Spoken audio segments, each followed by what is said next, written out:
नमस्कार, मुंबई के एंटीलिया से मैं Sohit Mishra city centre show लेकर आपके सामने हाजिर हूँ। आज के शो को हम एंटीलिया के पास से कर रहे हैं। दरअसल ये जो एंटीलिया है ये उद्योगपति मुकेश अंबानी का घर है और सोमवार को अगर आप देखेंगे तो यहाँ पर सुरक्षा बढ़ा दी गई है। इसकी एक वजह यह है कि सोमवार दोपहर को मुंबई पुलिस के कंट्रोल रूम में एक टैक्सी चालक की ओर से फ़ोन किया गया जिसमें उन्होंने कहा कि उन्होंने 2 संदिग्ध लोगों को एंटीलिया के बारे में बात करते हुए सुना, जिनके पास बैग था, वो यहाँ का पता पूछ रहे थे। इस जो जानकारी मिली उसके बाद पुलिस की ओर से जहां उस टैक्सी चालक की बयान ली गई तो वहीं जो मुंबई पुलिस है उनकी ओर से भी यहां पर सुरक्षा बढ़ा दी गई है। और आपको पता होगा कि किस तरह से 25 फरवरी को एंटीलिया के पास ही एक स्कॉर्पियो गाड़ी मिली थी जिसमें जिलेटिन स्टिक मिले थे। बाद में सचिन वजीर इस पूरे मामले में गिरफ्तार हुए थे। उसे देखते हुए भी यहाँ पर अलर्ट में रखा गया है लोगों को। और कहीं ना कहीं आप देख सकते हैं कि जो एंटीलिया है, जो मुकेश अंबानी उद्योगपति हैं उनका घर है, वहाँ पर सुरक्षा बढ़ाई गई है। उनकी भी सुरक्षा पहले से है, तो वहीं मुंबई पुलिस के अधिकारी भी यहाँ पर पहुँच चुके हैं और उनके लोग भी यहाँ पर पहुँचे हुए हैं। बहरहाल अगर दूसरी खबरों की बात करें तो क्रूज ड्रग्स केस मामले में अब नवाब मलिक के बाद महाराष्ट्र के एक और कैबिनेट मंत्री सामने आए हैं। असलम शेख सामने आए। उन्होंने कहा कि उन्हें भी उस क्रूज़ में ले जाने की कोशिश की गई थी और ये महाराष्ट्र के खिलाफ एक बड़ी साजिश का हिस्सा है। इसके साथ ही अगर बात करें तो एनसीबी की जो एसआईटी है उनकी ओर से भी इस पूरे मामले में जांच जारी है। देखिए रिपोर्ट। त्यामध्ये सांगण्यात आलं की सोमवार को महाराष्ट्र के कैबिनेट मंत्री असलम शेख ने कहा कि उन्हें भी क्रूज पार्टी के आयोजक काशिफ खान ने न्योता दिया था। उन्होंने कहा कि ये महाराष्ट्र सरकार के खिलाफ एक साजिश रची जा रही है। काशिफ नाम का जो आदमी है जिसे मैं जानता नहीं और इससे पहले भी मैं कभी उससे मिल नहीं चुका हूँ, उसने मुझे इस पार्टी के लिए जो है आमंत्रित किया गया। अब मुंबई शहर का पालक मंत्री हूँ तो किसी की दुकान खोलना है, किसी के मॉल में शॉप खोलना है, किसी की शादी है, किसी की बारात है, किसी का कुछ भी प्रोग्राम हो, इस तरीके से लोग मुझे हमेशा इनवाइट करते रहते हैं। महाराष्ट्र सरकार को बदनाम करने की और महाराष्ट्र सरकार को गिराने की साजिश डे 1 से हो रही है। मामले में पहले दिन से ही आरोपों में घिरे समीर वानखेड़े के पिता सोमवार को अदालत पहुंचे, जहां उन्होंने नवाब मलिक पर 1 करोड़ 25 लाख की मानहानि का दावा किया। इस मामले में अब सुनवाई 10 नवंबर को होगी। इस बीच दिल्ली से आई एनसीबी की एसआईटी की ओर से मामले की जांच जारी है। सोमवार को टीम की ओर से कई जगहों पर जांच जारी रही। आप लोगों ने देखा, हम लोगों ने विभिन्न घटना स्थलों का निरीक्षण किया जो कि जांच के लिए आवश्यक है, क्योंकि जांच की सारी कड़ियां जोड़ने के लिए घटना स्थल से जुड़ी हुई जानकारी और उसकी ज्योग्राफी हमें एविडेंस को लिंक करने में आसानी होगी। एनसीबी की ओर से अलग अलग जगहों पर हुए निरीक्षण के अलावा एसआईटी की टीम की ओर से इस पूरे मामले में पूछताछ भी जारी है और सोमवार के दिन एनसीबी के ही गवाह रहे प्रभाकर सहील से पूछताछ की गई। तो वहीं दूसरी ओर मुंबई पुलिस भी इस पूरे मामले की जांच कर रही है। मुंबई से कैमरा पर्सन राजेंद्र दयालकर के साथ सोहित मिश्रा, एनडीटीवी इंडिया। लखीमपुर खीरी कांड जिसमें किसानों की मौत हुई है, उस मामले में यूपी पुलिस और यूपी सरकार घिर गई है। सुप्रीम कोर्ट ने उनके जांच पर सवाल उठाए हैं और साथ ही हाई कोर्ट के एक रिटायर्ड जज की निगरानी में इस पूरे मामले की जांच करने का इरादा भी किया है। आशीष भार्गव की रिपोर्ट देखिए। लखीमपुर खीरी में हुई घटना के एक विशेष आरोपी को बचाने की कोशिश हो रही है। यूपी पुलिस की जांच में नया कुछ नहीं है। इस तरह की टिप्पणियां कर सुप्रीम कोर्ट ने यूपी सरकार को कटघरे में खड़ा कर दिया। सुप्रीम कोर्ट ने साफ साफ कहा कि ऐसा लगता है कि एक आरोपी को बचाने के लिए एसआईटी ने 2 एफआईआर की एक साथ जांच शुरू की है। आपकी ताज़ा स्टेटस रिपोर्ट में भी नया कुछ नहीं है। आपकी जांच की दिशा भी हमारी उम्मीद के मुताबिक नहीं है। आरोपियों के मोबाइल डेटा और लोकेशन क्यों नहीं मिले? आपके गवाह आरोपी के पक्ष में दिखते हैं। जांच को ज़्यादा स्वतंत्र, निष्पक्ष और पारदर्शी बनाना जरूरी है।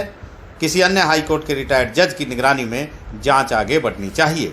जो भी बयान गवाहों के आए हैं वो मेन एक्यूज के फेवर में आए हैं। 219 के जो गवाही दी जा रही है, वही वो कह रहे थे कि एक विशेष आरोपी को बचाने की कोशिश है ये। तो यही उनका कहना था कि अगर निष्पक्ष जांच नहीं होगी तो कैसे काम चलेगा। दोनों मामलों की अलग अलग जांच की हुई एक बड़ी बात की है कि एक ही जांच आप क्यों कर रहे हैं? तो उनका ये उनका यही कहना था कि जो पहली थी एफआईआर उस पर तो कोई कार्रवाई हो नहीं रही है, और उनका ये मानना था कि इसी को देखते हुए उन्होंने कहा कि क्यों ना जो है हम एक जुडिशियल जो है वो मेंबर की कमेटी बना दें। सुप्रीम कोर्ट ने साफ चेताया कि अभी तक की जांच से लगता है कि आरोपी आशीष मिश्रा को फायदा पहुंचाने की कोशिश है। अदालत ने कहा पुलिस दोनों एफआईआर की जांच अलग अलग करेगी, दोनों की अलग अलग चार्जशीट दाखिल होगी। तब तक हाईकोर्ट के रिटायर्ड जज निगरानी करेंगे। हम मामले में सही तरीके से जांच सुनिश्चित करेंगे। सुप्रीम कोर्ट ने यूपी सरकार से हाईकोर्ट के रिटायर्ड जज की नियुक्ति पर जवाब मांगा है। अगली सुनवाई 12 नवंबर को होगी। सुप्रीम कोर्ट ने साफ कर दिया है कि यूपी पुलिस भले ही आरोपियों को बचाने की कोशिश करते रहे, लेकिन वो उसके मंसूबों को कामयाब नहीं होने देगा। न्याय के सिरों को पूरा करने के लिए और पीड़ितों को न्याय दिलाने के लिए सुप्रीम कोर्ट को जो भी कदम उठाना होगा वो उठाकर रहेगा। नई दिल्ली से हिमांशु शेखर मिश्रा और शशिकांत झा के साथ आशीष भार्गव की रिपोर्ट, एनडीटीवी इंडिया। किसान आंदोलन को लेकर सरकार के रुख की आलोचना वो लोग भी कर रहे हैं जो एक तरह से सरकार में ही हैं। मेघालय के राज्यपाल सत्यपाल मलिक ने कहा कि किसान आंदोलन में अब तक 600 किसान मर गए हैं, लेकिन सरकार की ओर से एक को भी श्रद्धांजलि नहीं दी गई। पहले जम्मू कश्मीर और गोवा को लेकर मोदी सरकार पर सवाल करने वाले मेघालय के राज्यपाल ने इस बार किसान आंदोलन को लेकर सरकार को घेरा।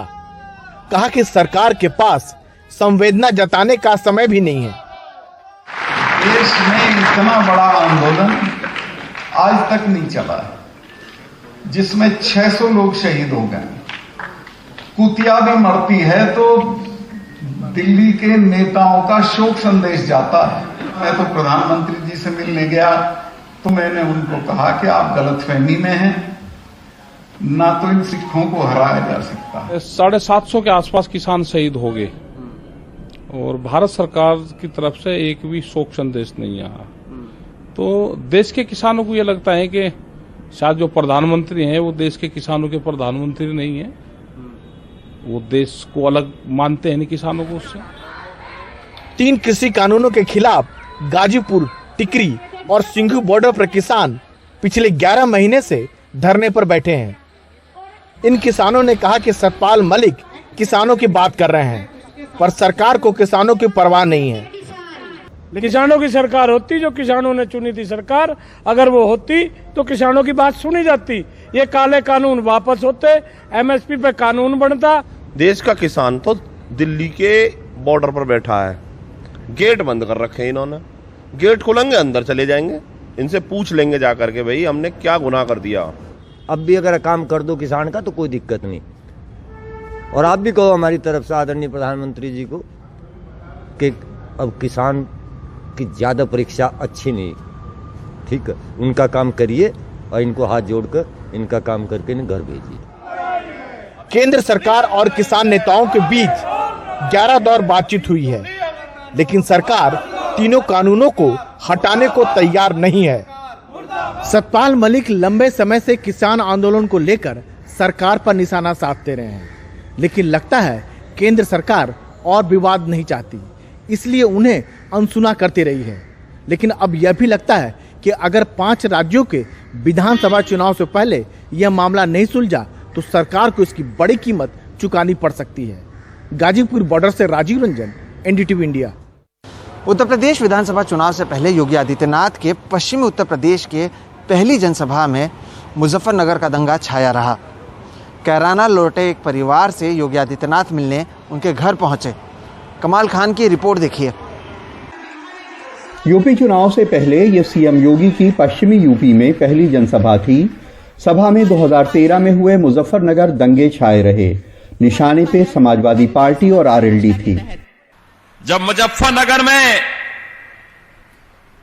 2 निर्दोष नौजवान मारे जाते हैं तब लोगों को जाति नजर नहीं आ रही थी। जब वहां पर निर्दोष हिंदुओं के घर जलाए जा रहे थे तब ये जातिवाद की राजनीति करने वाले, तब इनको जाति नजर नहीं आ रही थी। सीएम योगी कैराना में पहले पलायन करने वाले उन 3 परिवारों से भी मिलने गए जो वापस लौटे हैं। 2014 से 2016 के बीच कैराना में माफिया मुकीम काला गैंग की रंगदारी वसूली से तंग आकर कई परिवार यहां से पलायन कर गए थे। हिंदू व्यापारी और अन्य हिंदुओं को व्यापक पैमाने पर प्रताड़ित करके यहां से पलायन करने के लिए मजबूर कर दिया गया था। देश के अंदर ये समाचार काफी सुर्खियों में भी था। मुजफ्फरनगर दंगों में 50 से ज्यादा लोग मारे गए थे और 50,000 से ज्यादा बेघर हो गए थे। इसने पश्चिमी यूपी में हिंदू मुस्लिम में बड़ी खाई पैदा की थी। चुनाव के वक्त फिर दंगों के जख्म पूरे दे गए। दंगा कराया मुजफ्फरनगर में, सब जानते हैं दंगा किसने कराया। हजारों लोगों के खिलाफ झूठे मुकदमे कायम करा दिए। जो दंगा कराने वाले थे उन्हें सरकारी विमान में बैठा करके लखनऊ उस समय के मुख्यमंत्री के आवास में ले जाया गया। पूरा सहारनपुर जल गया था। बीजेपी के नेताओं ने कहा कि अगर समाजवादी पार्टी की सरकार फिर आ गई तो गुंडागर्दी यहां फिर बढ़ जाएगी। लोग देश को लूटना चाहते हैं, मुस्लिम तुष्टीकरण का राजनीति करना चाहते हैं, सोचते मेरी सत्ता आ जाए तो गुंडे रोड पर घूमे और शामली के अंदर हर मोहल्ले में गोली चलाएं। पश्चिमी यूपी में किसान आंदोलन में बड़े पैमाने पे मुसलमानों के शामिल होने से दंगों से पैदा हुई हिंदू मुस्लिम दूरी काफी कम हुई है। कृषि कानूनों की वजह से बड़े पैमाने पे किसान उस इलाके में बीजेपी से नाराज बताए जा रहे हैं। इससे सपा और आरएलडी अलायंस मजबूत हुआ है। सियासत के जानकार कहते हैं कि यही वजह है कि चुनाव के वक्त 8 साल पुराने दंगे याद किए जा रहे हैं। कैराना में शाहनवाज और लखनऊ में कैमरामैन राजेश गुप्ता के साथ कमाल खान, एनडीटीवी इंडिया।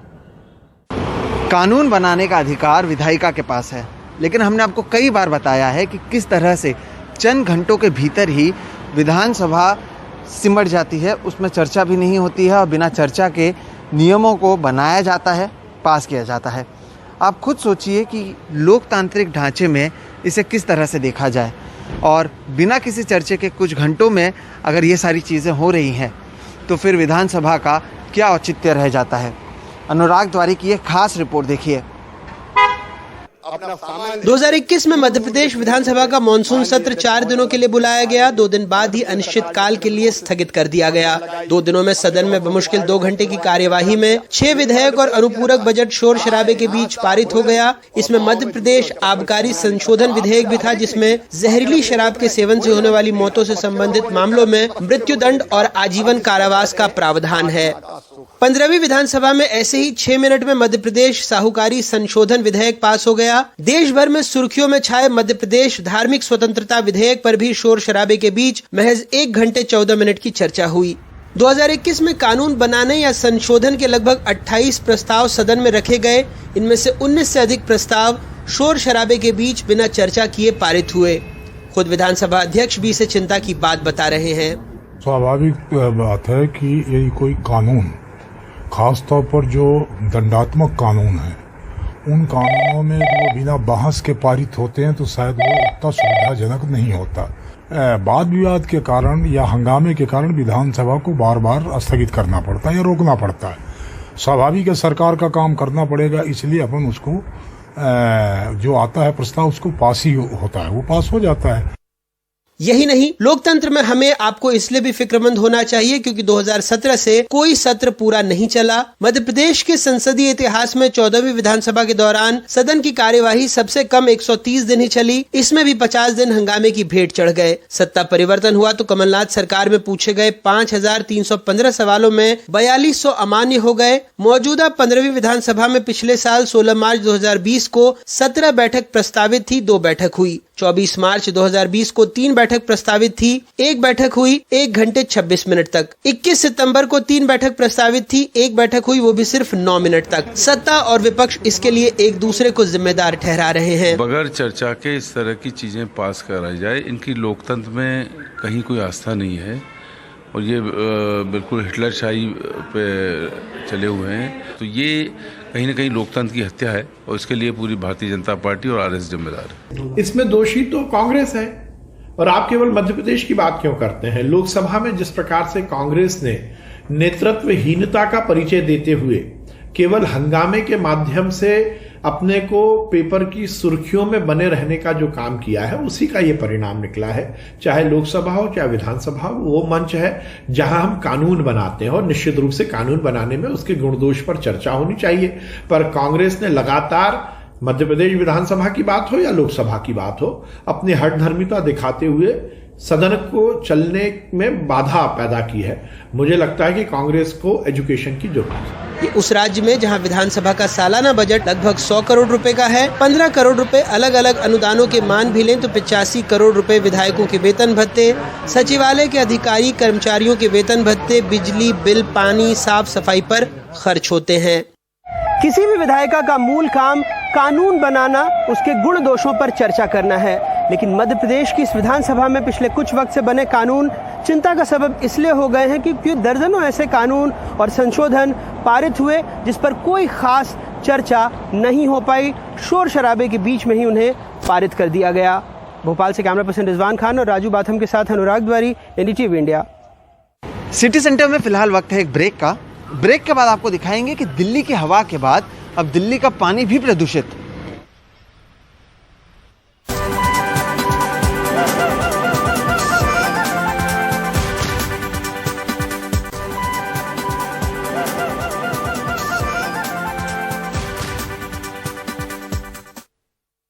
दिल्ली में बढ़ते प्रदूषण के बीच दिल्ली के पर्यावरण मंत्री गोपाल राय उन जगहों पर पहुंचे जहां पर एंटी स्मॉग गन का इस्तेमाल कर पानी का छिड़काव किया जा रहा था।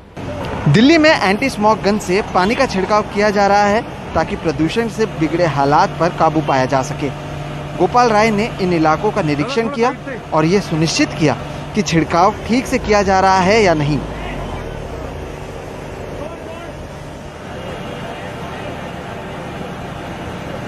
एंटी स्मॉग गन से पानी के छिड़काव करते हुए हवा में हो रहे प्रदूषण से निपटने की तैयारी तो दिख रही है, लेकिन यमुना में प्रदूषण के वजह से बने झागों पर केवल राजनीति हो रही है। शरद शर्मा की ये रिपोर्ट देखिए। सोमवार से छठ पर्व की शुरुआत हो गई। नहाय खाए की परंपरा के साथ श्रद्धालु महिलाओं ने ऐसी मैली यमुना में स्नान किया। यमुना का ये हाल डिटर्जेंट और जहरीले कचरे की वजह से हुआ है। पानी बहुत गंदा है, पानी झाग आ रहा है, बहुत गंदा पानी है, नहाने में बहुत प्रॉब्लम हो रही है। गंदगी पानी से बीमार पड़ सकती हूँ, क्या करें ना, चार बस करना पड़ता है। बहुत झाग भी है, एकदम बहुत सारे गंद हो रहा है, पूरा एकदम जंगल है, इधर उधर घास पतार बहुत है। छठ का मौका है और दिल्ली में पूर्वांचली बड़ा वोट बैंक है। बीजेपी सांसद मनोज तिवारी बिना देरी किए मौके पर पहुंच गए। वो आरोप लगा रहे हैं कि आम आदमी पार्टी ने यमुना साफ करने का वादा किया था, लेकिन साफ की जगह पानी को जहरीला बना दिया। दिल्ली के मुख्यमंत्री पहली बार जब बने थे अरविंद केजरीवाल, तभी बोला है और लगभग हर चैनल को बोला है कि हम अभी अभी आए हैं, लेकिन 5 साल दीजिए, जमुना में हम सबके साथ खुद डुबकी लगाएंगे। आइए डुबकी लगाइए ना अरविंद केजरीवाल। कि अरविंद केजरीवाल ने दिल्ली के लोगों के न सिर्फ आस्था बल्कि जीवन से खिलवाड़ किया। जबकि दिल्ली सरकार इसके लिए हरियाणा और उत्तर प्रदेश की बीजेपी सरकार को जिम्मेदार ठहरा रही है। तो उत्तर प्रदेश और हरियाणा सरकार की ओर से जो नदी की धारा दिल्ली की ओर छोड़ी जाती है, उस धारा के अंदर केमिकल्स, अनट्रीटेड वेस्ट, डिटर्जेंट्स जिससे झाग बनती है, वो पाए जाते हैं। हमने कई बार यूपी की सरकार को हाथ जोड़कर कहा, हरियाणा को कहा कि आप लोग ट्रीट कर वेस्ट वाटर को पूरी तरीके से ट्रीट कर उससे गंदगी हटाकर जो साफ धारा हो उसे नदी में छोड़े, नहीं तो नदी गंदी होगी। और साफ तौर पे आज डिटर्जेंट्स, अनट्रीटेड वेस्ट नदी में नजर आ रहा है। यमुना के अंदर जो पानी का झाग आपको दिख रहा है वो दिल्ली के लोगों ने नहीं छोड़ा है, हरियाणा ने छोड़ा है।